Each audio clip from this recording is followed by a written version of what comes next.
It's a beautiful October day in central PA to go for an adventure. Today, we are going to explore Eagle Iron Works in Curtin Village. They have either guided tours and self-guided tours of the grounds here, and here's their board explaining everything if you want to come check it out. This is the Curtin Mansion. It was home to 4 generations of iron masters and their families, built in 1830 or 1831. It's been beautifully restored and is open for tours. They have certain days that they're open for tours, and they love when people come out. They have lots of other events here. So there's the manager's house over there. Here is the Curtin Mansion. So the outbuildings are still here, and there is the refurbished furnace part of it. You can see the top part of it over there. We'll go over there and check it out here after a little bit, but this was the longest and last operating charcoal iron furnace, I believe, in the East Coast. So this is the foundation of the scale house and the office for the ironworks. This is all that's left, is just the foundation from the building.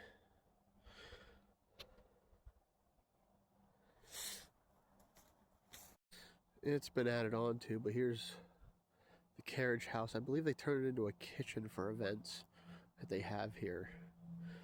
But it has been added on to, but the original structure is still there. So this was the stable here, obviously, where they kept their horses. Being back in the 1800s, they didn't have cars to get around. So it's quite convenient. The railroad is actually right over there. We'll go check it out here after a little bit, but the railroad runs right through here. So I guess your options were rail or horse and buggy. So this building is the charging house. They would have mixed a batch of iron ore, limestone, and charcoal. They would mix into a batch, and this is where the initial charge would come in to smelt the iron.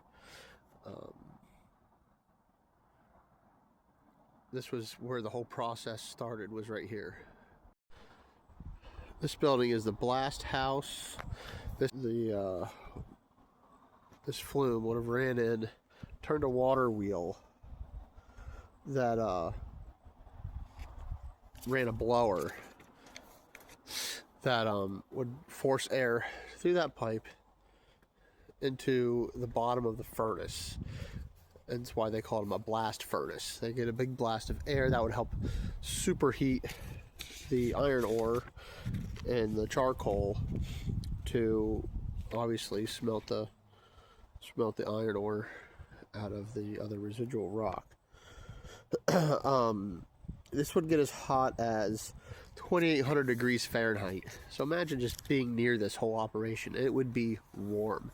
That's an understatement. This part here is the casting house. So after the iron ore was melted, it would run into impressions in the floor where they would pour it and cast it into ingots. It says here the last charcoal iron was smelted in 1921. It's 3,260 pounds. It's pretty cool. Something I noticed was how awesome the ironwork for the hinges and everything is here. They all match too. Look at that. That's all original. That's pretty wild. It's on all the buildings. They all match like that.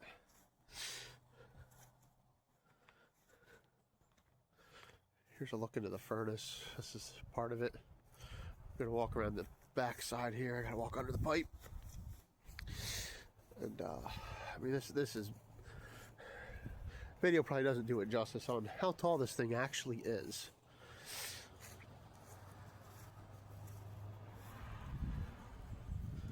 This is pretty cool. This is looking into the furnace through one of the air vents. Not getting too close. Kind of keep my distance in case a critter comes out. Really don't need that. Looks like something's been in and out of here a little bit, but this thing is peppered with these up and down. You can see all the little openings. So I haven't been inside. I'm assuming these are some kind of supports or brackets for holding something. Pretty cool. So this is all original structure here. It is in impeccable shape. This is all original structure here. It is in impeccable shape. There's some more. I believe the wood's been rebuilt. I believe the wood is not original, but it's replicated to original dimensions. This is one of the company houses. This is where workers and their families would have lived. This whole area was peppered with them. And I believe as you look around outside of here, you'll still find a couple more. So they have that one fixed up how it would have been originally. It's a little grown up, but they still have the structure from one of the canal locks on the canal that ran through here. And walking over here, there's the water wheel that would have ran the blast furnace, which is pretty cool. Pretty cool. Yeah, there's the canal.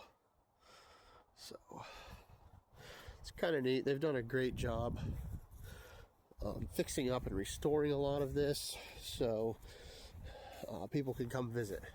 There's their sign of the entrance coming in.